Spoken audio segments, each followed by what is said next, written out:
nyebatkeun baiti jannati imah kami teh surga kami. Lain imah anu ageung tapi hatena anu lega gitu kan. Janten ngakibatkeun kumaha rumah tangga urang bagja teh sanes dina naon dina harta sanes.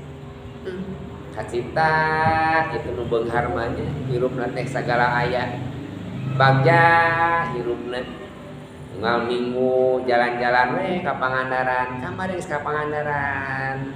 Ayeuna geus deui ini ka Sukabumi. Ayeuna geus indit deui shopping di ka ditu. Indit deui merkan bagja, nu matak itu teh teu bagja. Nu matak itu teh nyari kesenangan nu eueuh dina dirina. Anu teu bisa diteangan ku hatena. Upami urang teu bisa aya katenangan dina dirina, maka neangan katenangan di luar.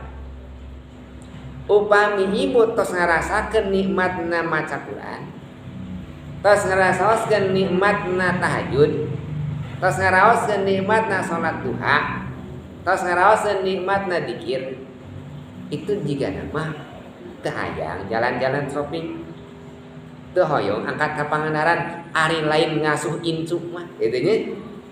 Teu hoyong jeung di mana dan ingin ka ngiring kana amang ka tempat-tempat main teh ada sagersang we hate teh yang balik buru balik teu tenang hidupna teh. Non da geus aya katenangan di mana dina ibadahna. Tapi lamun jamin teu tenang, jamin can bisa dipasang katenangan dina ibadahna, salatna can bisa tenang, saumna can bisa tenang, maca Qur'anna can bisa tenang.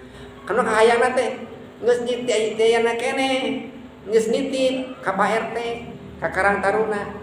Engke emak bawanya ka mana? Ka Pangandaran ngilu. Engke emak ngilu mana? Jarah. Oh, di mana jarah teh dek shopping pan itu, dek jalan-jalan niatna. Jangan dek jalan ka para waliullah. Seuna mah aya jalan-jalan ngarepressing. Marina teu aya katenangan dina ibadahna. Jadi baiti jannati imah kami cek Kangjeng Rasul eta teh surga kami. Tah upami dikersakeun